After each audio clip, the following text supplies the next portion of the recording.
Good afternoon. Here we are at Paralympics International Cricket Stadium.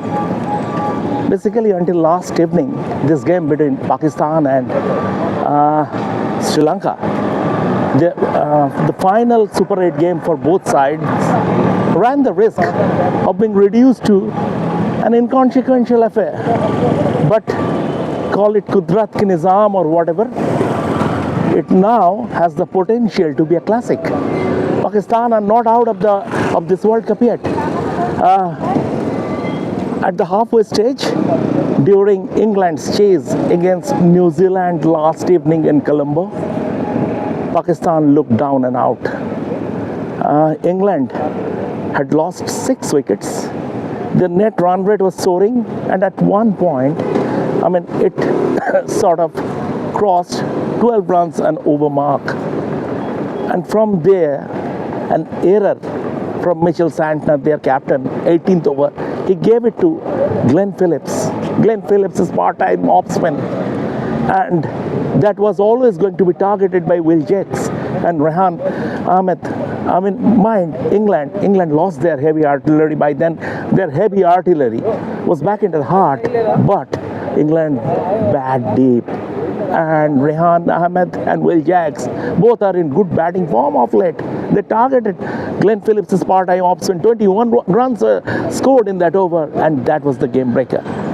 At the post-match press conference, Mitchell Santner sort of admitted to his error. He said, yes, giving seam bowling, bringing on a seamer at that point was an option.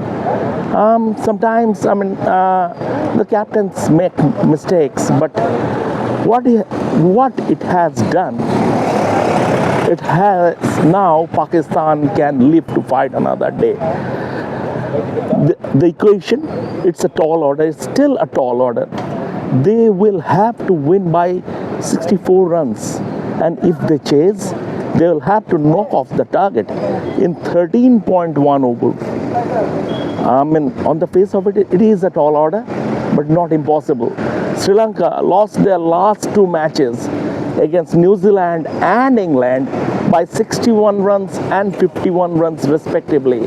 And today, they might even miss Kushal Mendis, who is said to have picked up a niggle during training and might not be available.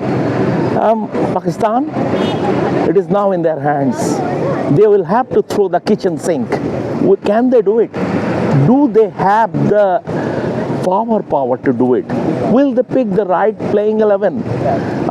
In a game where net run rate is paramount and New Zealand's net run rate is it's still +1 compared to Pakistan's -0.43. So, net run rate in a game where net run rate is paramount. Do Pakistan need an anchor in Babar Azam at number 4? Will Fakhar Zaman open? Will there be Nasim Shah in the playing 11?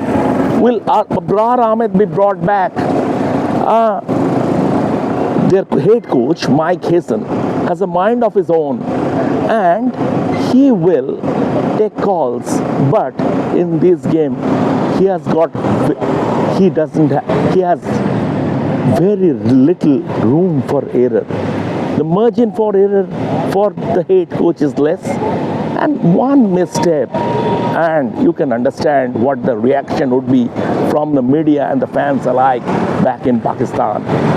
Pakistan has been given a lifeline by New Zealand in the sense that they lost their game. The game at one stage sat in their dugout, but they still lost it, and Pakistan now have a lifeline. So, can they capitalize on it?